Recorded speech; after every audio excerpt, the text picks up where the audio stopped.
얼마 전에 추석이었습니다. 물론 여기는 추석 분위기가 잘 나진 않죠. 근데 아무튼 각자 잘 보내셨을 줄로 믿습니다. 자, 추석날이요.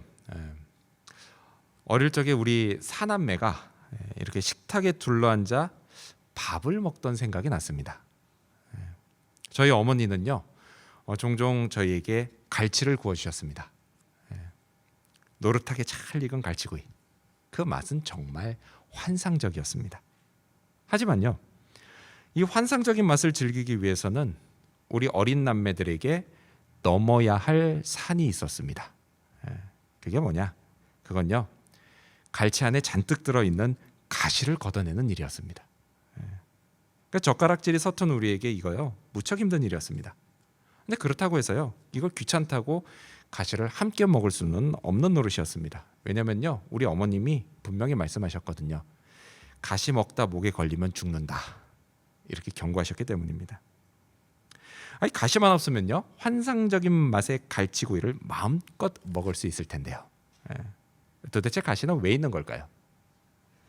자, 오늘 본문을 보면 사도 바울은요, 자신의 육체에 가시가 있다고 말합니다. 그리고 그 가시가 생긴 이유를 말하면서 먼저 천국 환상을 봤던 이야기를 합니다. 자, 이때로부터 14년 전입니다. 14년 전 바울은 셋째 하늘로 이끌려져 올라가게 됩니다. 셋째 하늘, 거기가 어딜까요? 자, 우리가 살고 있는 이 지구의 하늘이 첫째 하늘입니다. 그리고요, 그 너머 우주가 둘째 하늘, 그리고 또다시 그 너머 천국 낙원이 바로 셋째 하늘입니다. 자, 그리고 그곳에서 바울은요, 인간의 말로는 표현할 수 없는 계시를 받게 됩니다. 여러분, 이게 얼마나 대단한 일인가요? 하지만요, 이제껏 바울은 환상을 보고 또 계시를 받은 이 경험을 고린도 교인들에게 말하지 않았습니다. 그리고 앞으로도 말하고 싶지 않았습니다. 말하지 않으려고 했어요. 하지만요, 고린도 교회에 들어온 거짓 교사들이 자기들의 그 어떤 영적 체험을 자랑하면서 바울은 이런 것도 없는 가짜 사도다, 이렇게 교인들을 속였기 때문에 바울은 부득이하게 이걸 이야기하게 되었다라고 말을 합니다.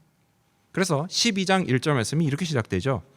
무익하나마 내가 부득불 자랑하노니 주의 환상과 계시를 말하리라. 자, 바울은요, 그의 말처럼 주의 환상을 보고 계시를 받았습니다. 자, 다시 한번 말하지만요, 여러분, 이건요, 대단한 일입니다. 대단한 일이에요. 우리 중에요, 바울 같은 체험을 한 사람이 얼마나 있겠습니까? 만일 그런 사람이 있다면요, 우리는 분명 그 사람을 특별한 사람으로 생각할 겁니다. 그리고 그를 우러러 볼 겁니다. 하지만요, 바울은 그게 싫었습니다. 바울은요, 사람들이 오직 그리스도만 우러러 보길 원했기 때문입니다. 그래서 이제껏 이 영적 체험을 고린도 교인들에게 말하지 않았던 것입니다. 자, 우리가요, 성경, 특별히 사도행전을 읽다 보면 그 바울이 주님을 만나서 말씀을 듣고 그리고 또 영적인 체험을 하는 장면을 어렵지 않게 찾을 수가 있습니다. 바울은요, 이런 체험 여러 번 했습니다. 하지만요, 이 대단하고 환상적인 체험을 했던 바울은 이로 인해서 자기 육체에 가시가 주어졌다라고 말을 합니다. 그 가시요, 주님이 주셨습니다. 그리고 이로 인해서 바울은 많은 고통을 받았습니다. 바울이 얼마나 힘들었을까요?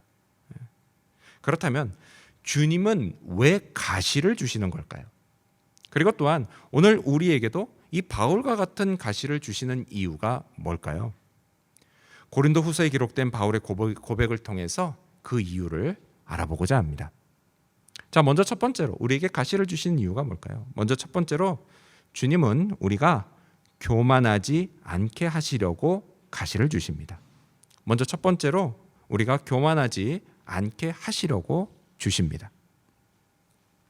자, 여러분 성경 같이 읽어볼까요? 여러분 성경이나 큐티집을 같이 읽겠습니다. 고린도 후서 12장 7절입니다. 시작.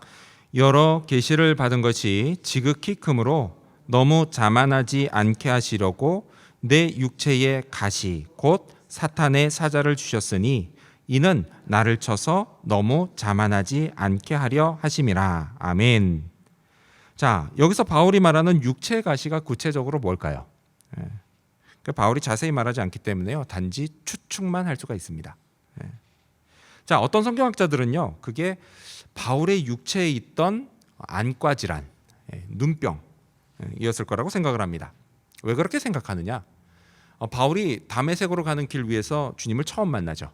근데 그때 처음 만날 때 성경의 기록에 보면은 해보다 더 밝은 빛이라는 이야기가 나옵니다. 해보다 더 밝은 빛을 눈으로 직접 보게 됐어요. 빛에 노출이 됩니다. 그래서 이때 눈에 문제가 생겼다라는 거예요.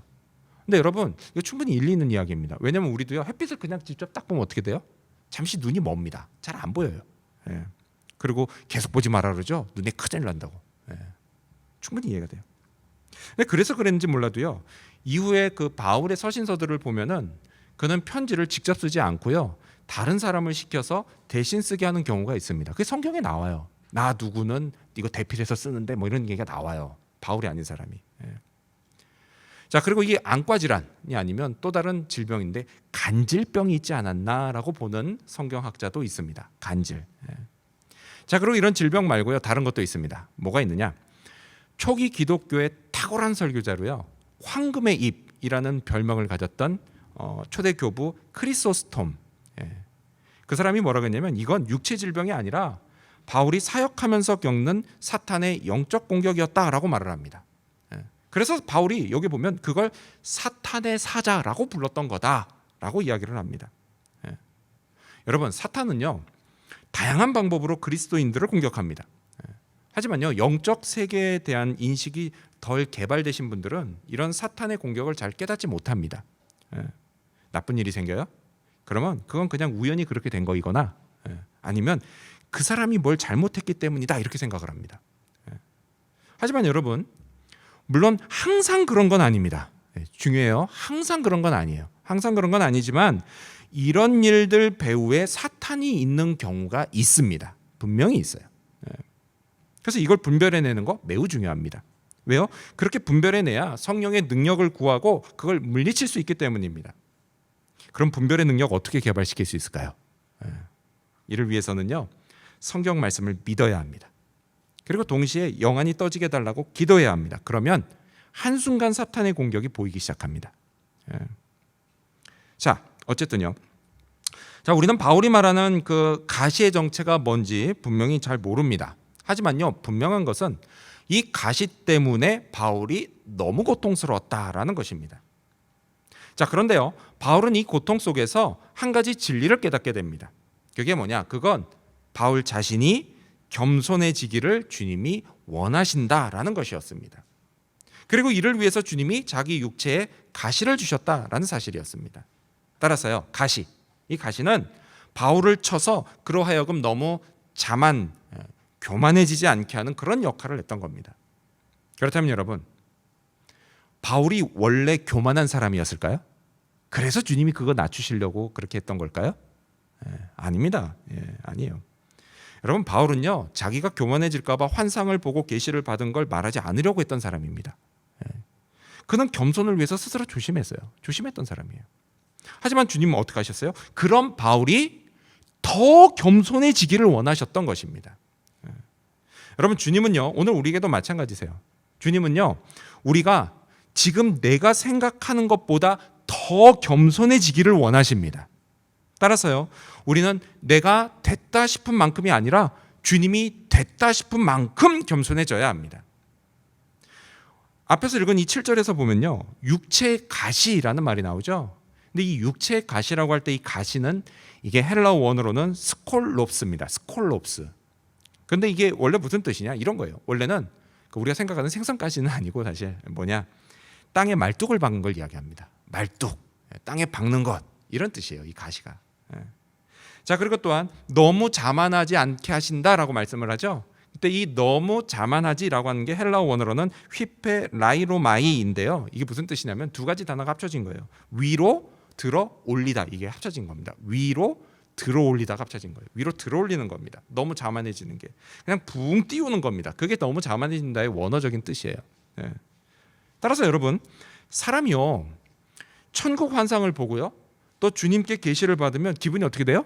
정말 날아갈 것 같지 않습니까? 그렇죠? 그래서 주님이 어떻게 하셨다고요? 주님이 말뚝을 박아서 거기에 바울을 묶어 놓으셨다라는 거예요. 그렇게 그가 붕붕 떠다니지 않게 하셨다는 겁니다. 교만해지지 않게 하셨다라는 거예요. 여러분, 이게 바로 육체의 가시가 하는 역할입니다. 붕붕 떠다니지 않게 하는 것. 여러분, 오늘 우리도요, 이런 육체의 가시를 하나씩은 다 가지고 있습니다. 이런 거예요. 육체의 가시가 뭐냐면, 나한테 딱 이것만 없으면 정말 완벽할 텐데 라고 생각되는 거예요. 딱 나한테 이것만 없으면 좋을 텐데 라고 하는 거 있죠. 어떤 게 있어요? 사람에 따라서는요, 그게 어떤 육체적이거나 뭐 정서적인 컴플렉스일 수 있습니다. 또 뭐 교육이나 직장 등 스펙일 수 있어요. 내가 그때 한 문제만 더 맞았어도 그 대학 들어가고 내 인생이 바뀌었을 텐데, 뭐 이런 거 있잖아요. 또 뭐가 있어요? 어릴 적 성장 과정에서 생긴 트라우마가 있습니다. 그리고 오늘 우리 집 가정 환경일 수도 있어요. 그게. 또 어떤 분은요, 그게 하나님을 믿지 않는 자기 남편이거나 자기 아내일 수 있습니다. 자기 자식일 수 있어요. 또 뭐가 있나요? 빈곤의 문제이거나 신분의 문제일 수도 있습니다. 그것만 딱 해결되면 나는 완벽할 텐데, 지금보다 훨씬 좋을 텐데, 이런 거예요. 그게 바로 내가 가지고 있는 육체 가시예요. 이렇게 나를요, 겸손하지 않으면 안 되게 만드는 그 어떤 문제나 아픔, 우리 모두에게는요, 다 한 가지 이상씩 주어졌다라는 겁니다. 근데 어떤 사람은 보면 그런 거 없는 것 같아요. 그렇죠? 근데 여러분, 그 사람하고요, 대화를 깊이 나누다 보면 인간은 다 똑같은 문제로 고민하고 있다는 사실을 깨닫게 됩니다. 가시, 육체의 가시, 그건요, 없는 사람이 없습니다. 없는 사람이 없어요. 가시만 없으면 참 좋을 텐데, 주님은 왜 가시를 주실까요? 그건 우리가 교만해지지 말라고 주시는 겁니다. 성경 잠언 18장 12절은 우리에게 이렇게 말씀하죠. 사람의 마음의 교만은 멸망의 선봉이요, 겸손은 존귀의 앞잡이니라. 주님은요, 우리가 교만해져서 멸망하는 것 원치 않으십니다. 하지만 반대로 우리가 존귀해지기를 원하신다라는 겁니다. 왜요? 왜 주님은 우리가 존귀해지기를 원하세요? 주님은 우리를 사랑하시기 때문입니다. 이를 위해서 주님은 우리에게 육체의 가시를 허락하셨습니다. 따라서 여러분, 우리가 이 주님의 사랑을 믿으면 오늘 내게 있는 육체의 가시, 여러분, 이건 얼마든지 감삭거리가 될 수 있습니다. 그리고 가시를 통해서 우리는 존귀한 사람으로 다듬어져 가고 있습니다. 여러분, 이 사실을 믿으셔야 합니다. 이러한 믿음으로 주님께 인정받는 더욱 겸손한 사람들이 되어가는 저와 여러분이 되시기를 축원합니다. 주님은 우리에게 왜 가시를 주실까요? 두 번째로 그 이유는 우리에게 은혜가 충만한 줄 알게 하시려고 주시는 겁니다. 두 번째로 가시를 주시는 이유는 우리에게 은혜가 충만한 줄을 알게 하시려고 주신다라는 겁니다. 자, 내가 겸손해야 한다라는 걸 깨달은 사람, 그 사람의 겸손은 하나님 앞에서 어떻게 표현될까요? 겸손한 사람은 기도합니다. 바울도 마찬가지였어요. 바울은 주님께 육체의 가시를 없애달라고 겸손히 기도했습니다. 우리 성경 같이 읽어볼까요? 고린도후서 12장 8절입니다. 읽습니다. 시작. 이것이 내게서 떠나가게 하기 위하여 내가 3번 주께 간구하였더니. 아멘. 바울이 어떻게 했다고요? 3번 간구했다라고 말을 합니다. 그러면 여러분, 이렇게 3번 간구한 바울의 기도는 기도 응답이 어떻게 됐을까요? 바울이 원한 대로 가시가 없어졌을까요? 그래서 좀 살만해졌을까요? 아닙니다. 바울의 기도는 거절됐습니다. 거절됐고 육체의 가시는 그대로 남았습니다. 그런데 여러분, 이렇게 3번 간구했다 끝내 거절당한 그 바울의 기도, 그 이야기와요, 어떤 비슷한 이야기, 성경 어딘가에서 본 적이 있지 않습니까? 그렇죠. 바로 겟세마네에서 하신 예수님의 기도입니다. 십자가에 못 박히시기 전날 밤 예수님 어떻게 하셨어요? 하나님께 3번 간절히 기도하셨습니다. 왜요? 왜 예수님이 간절히 기도하셨죠? 제 아무리 예수님이라고 하더라도요, 십자가의 고통은 정말 견디기 힘든 고통이었기 때문입니다. 엄청난 가시였어요. 그 오죽하면 예수님이 제자들에게 뭐라고 말씀하세요? 성경에 보면 내 마음이 죽게 생겼다라고 이야기를 하십니다. 그렇게 말씀하실 정도로 그 가시는 너무 고통스러운 거였습니다. 그래서 3번 간절히 기도합니다. 하나님한테 내 잔을 옮겨주십시오라고 기도합니다. 그렇게 기도했지만 하나님께서는 그 3번의 간구를 어떻게 하셨죠? 거절하셨습니다. 예수님의 기도가 끝내 거절당했습니다. 자, 예수님과 바울 기도는요, 둘 다 거절당했습니다. 근데 우리도 이럴 때가 있어요. 내가 3번이 아니라 10번도 간절히 기도했지만 끝내 하나님이 내가 기도한 대로 응답해 주지 않으실 때가 있습니다. 예를 들어서 이런 거죠. 남자 청년은요, 짝사랑하는 자매를 놓고 아무리 간구해도 하나님이 그 자매를 내게 주시지 않을 때가 있습니다. 하나님 주시옵소서, 주여 저 자매를 내게 주시옵소서라고 하면 그렇게 기도해도 주님이 응답을 안 하십니다. 근데 주님이요, 주시긴 주세요. 사실 어떻게 주세요? 다만 그게 내가 아니라 내 친구에게 주십니다. 이게 뭐예요? 기도가 거절되는 겁니다. 근데 이뿐이 아니죠. 여러분, 우리는 기도하면 하나님이 응답해 주신다는 믿음으로 정말 열심히 간구합니다. 그리고 정말 많은 응답을 받습니다. 하지만요, 그렇다고 해서 모든 간구가 다 내가 기도한 대로 응답되는 건 아닙니다. 건강을 구했지만 막 병에 걸려버립니다. 그래서 병을 낫게 해달라고 간구했지만 더 나빠지는 경우도 있습니다.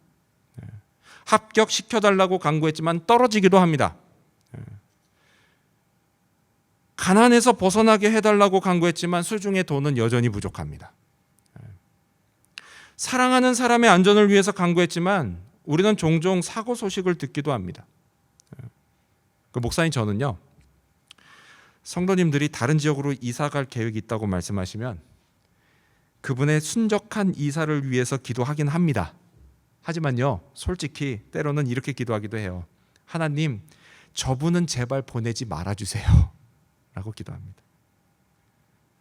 하지만 이제껏 5년 동안요, 이런 기도는 거의 다 거절당했습니다.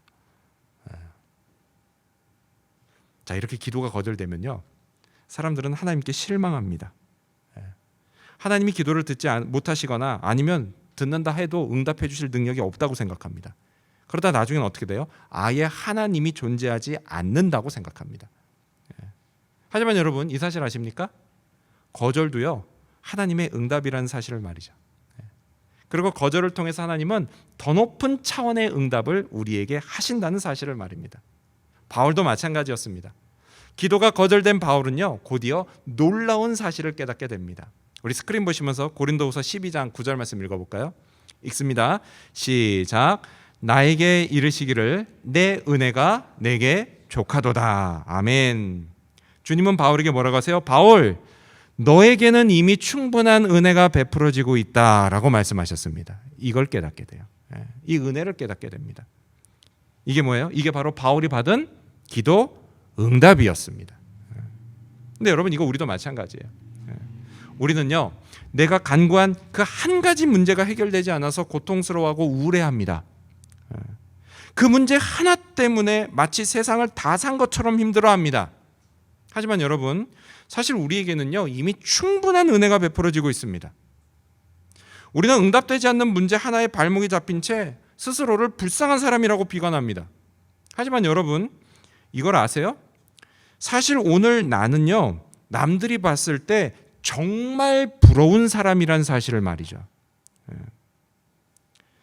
내게 은혜로 주어진 게 얼마나 많은지요, 본인만 모를 뿐입니다. 본인만 몰라요.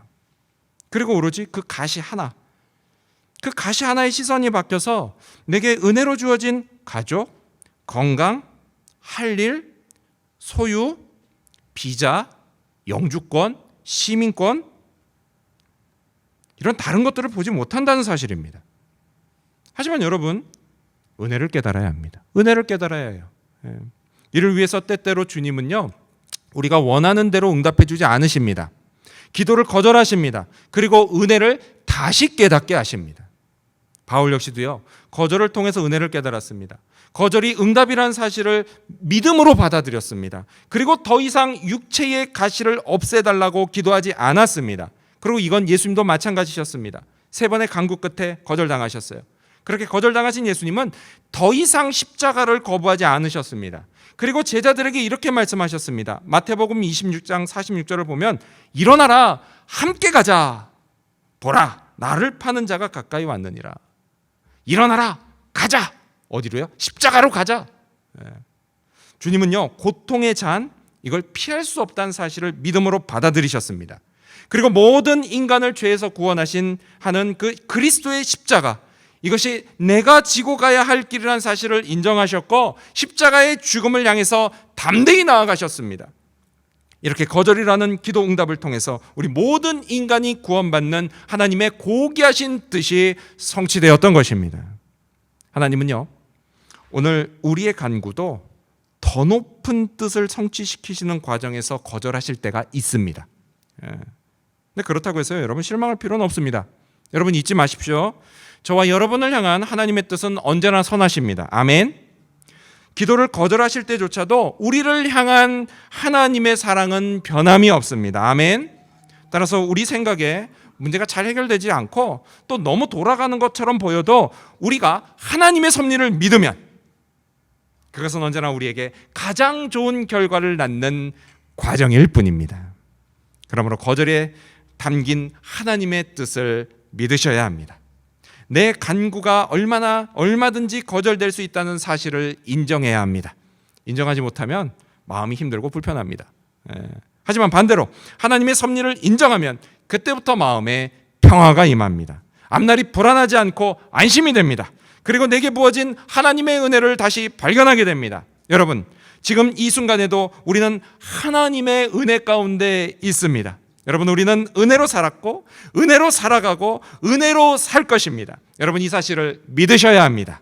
이러한 믿음으로 가시를 없애달라는 기도가 응답되지 않아도 은혜에 감사하며 주님을 더욱 신뢰할 수 있게 되는 저와 여러분이 되시기를 축원합니다.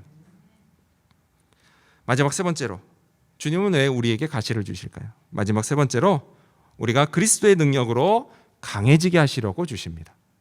마지막 세 번째로, 우리가 그리스도의 능력으로 강해지게 하시려고 가시를 주십니다. 자, 은혜가 충만하다는 말씀, 충분하다라고 하는 그 말씀을 하신 주님은 곧 이어서 깜짝 놀랄 말씀을 또 하십니다. 우리 성경 같이 읽어볼까요? 고린도후서 12장 9절입니다. 시작. 나에게 이르시기를 내 은혜가 내게 족하도다. 이는 내 능력이 약한 데서 온전하여 짐이라 하신지라. 그러므로 도리어 크게 기뻐함으로 나의 여러 약한 것들에 대하여 자랑하리니 이는 그리스도의 능력이 내게 머물게 하려 함이라. 아멘. 주님 뭐라고 하세요? 주님은 주님의 능력이 약한 데서 온전해진다. 영어 성경은 퍼펙트하게 된다. 완전해진다 라고 말씀을 합니다. 약한 데에서 온전해진다. 완전해진다. 여러분, 이건요 정말 역설적인 말씀입니다. 자, 우리가 잘 알고 있는 역설적인 말 중에요, 명량해전을 앞두고 이순신 장군이 하신 죽고자 하면 살 것이요 살고자 하면 죽을 것이다 라고 하는 명언이 있습니다. 여러분 아시죠? 그런데요 여러분, 이 같은 말씀을요 2000년 전에 예수님이 먼저 하셨다는 사실도 아십니까? 우리 스크린 보시면서 한번 읽어볼까요? 마가복음 8장 35절입니다. 읽습니다. 시작. 누구든지 자기 목숨을 구원하고자 하면 잃을 것이요 누구든지 나와 복음을 위하여 자기 목숨을 잃으면 구원하리라. 아멘. 주님은요 우리가 주님과 그리고 복음을 위해 죽고자 할 때 산다고 말씀하십니다. 그렇습니다. 구원은요 내가 죽을 때 받는 겁니다. 크리스천의 삶 원래 그런 겁니다. 내가 살겠다고 내 힘으로 그냥 바동바동되면 결국 죽습니다. 하지만요 주님과 복음을 위해서 하나님께 모든 걸 맡기고 나 죽었어 하면서 살면 그때 비로소 우리는 구원을 경험하고 살아나게 됩니다. 이렇게 우리는요 죽어야만 삽니다. 죽어야만 살아요. 역설적이지만 그게 사실입니다. 강해지는 것도 마찬가지죠. 우리는 약해져야 강해집니다. 그래서 바울은요 자신의 약함을 부끄러워하지 않고 도리어 기뻐하며 자랑한다라고 말한 겁니다. 되게 사람들은요 자기가 약한 걸 숨기려고 합니다. 그렇죠? 약한 걸 부끄럽게 여겨요. 그래서 그 반작용으로 강한 척합니다. 세게 나옵니다. 세게 나와요. 우리가 살다 보면요 가끔 자기 주장이 너무 강한 사람을 만날 때가 있습니다. 그 사람이 너무 무리한 요구를 할 때 그걸 들어줄 수 없는 이유를 잘 말해줘도요 전혀 듣지를 않습니다. 그리고 막무가내로 무조건 자기가 원하는 대로 하라고 소리칩니다. 심지어 막 협박도 합니다. 하지만 여러분, 그런 사람이 진짜 강해서 그런 걸까요? 아니에요. 아닙니다. 실은 그런 사람의 내면이 약한 경우가 훨씬 많습니다. 훨씬 많아요. 얼마 전에요, 제가 아이들을 데리고 길을 가고 있었습니다. 우리 동네 길을 걷고 있었는데 반대편에 있던 백인 청소년들 애들이 무리가 이렇게 모여 있었습니다. 근데 그 애들 중 하나가 우리를 향해서 인종차별적인 말로 소리를 쳤습니다. 제가 어떻게 했을까요? 1번 모른 척 그냥 지나갔다. 2번 뭐라고 했다. 출제자의 의도를 파악하시면 답이 나오죠. 딱 멈추고 그 소리친을 딱 쳐다보고 한마디 했습니다. 영어로 했어요. 근데 한국말로 여러분을 위해서 바꿔서 말씀드릴게요. 야, 너 뭐라고 했어? 했습니다. 야, 너 뭐라고 했어? 이 한마디예요. 친구들 믿고 그냥 강한 척하면서 의기양양하던 그 애가 꼬리를 확 내려버렸습니다. 분명히 저한테 욕했거든요. 우리한테. 너 뭐라고 했어?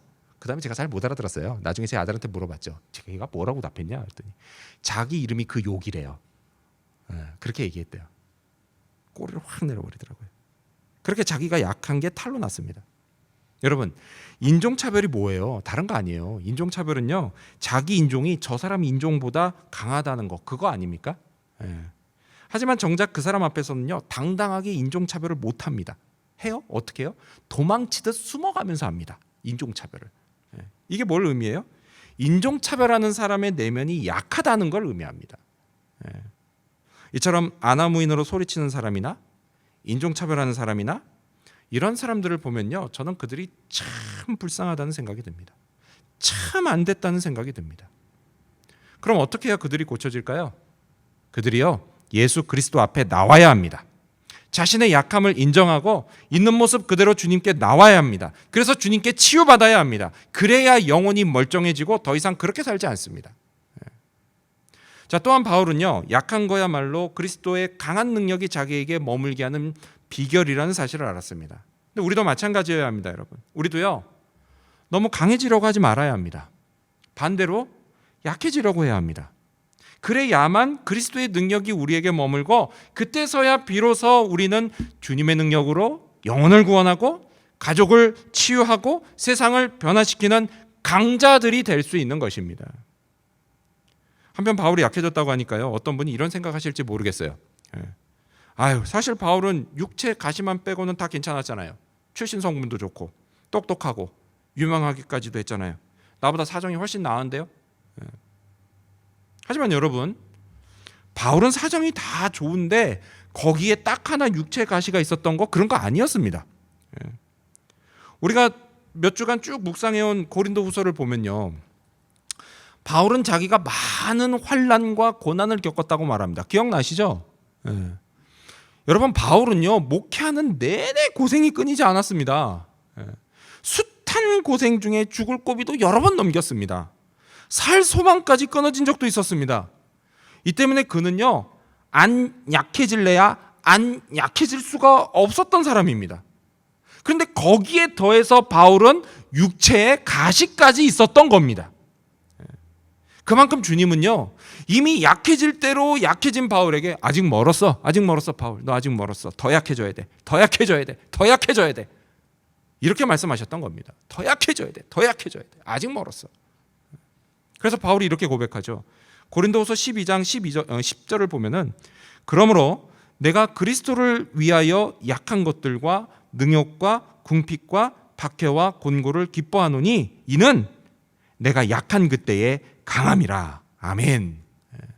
바울은 다시 한번 내가 약한 그때 강해진다라고 말을 합니다. 따라서 여러분도 그리스도의 능력으로 강해지길 원하십니까? 그 능력으로 험한 세상을 헤쳐나가고 싶으십니까? 그 능력으로 내가 감당 못할 인생의 문제를 극복하고 싶으십니까? 그 능력으로 사탄의 끊임없는 영적 공격을 견디고 마침내 승리를 선포하기를 원하십니까? 그 능력으로 오늘의 힘든 삶 속에서도 바울처럼 기뻐하기를 원하십니까? 그렇다면 여러분, 반드시 약해지셔야 합니다. 반드시 약해지셔야 합니다. 지금보다도 더 약해지셔야 합니다. 그리고 하나님만 의지하셔야 합니다. 그게 비결입니다. 그게 비결이에요. 그러면 우리에게도 그리스도의 능력이 임하게 될 것입니다. 그 능력으로 살아가게 될 진짜 신앙생활을 할 수 있게 될 것입니다. 이를 위해서 하나님은 육체의 가시를 허락하셨습니다. 가시를 통해 우리를 겸손하게 하십니다. 은혜를 발견하게 하십니다. 그리스도의 능력으로 덧입게 하십니다. 그리고 이를 통해서 우리를 진정한 그리스도인들이 되게 하십니다.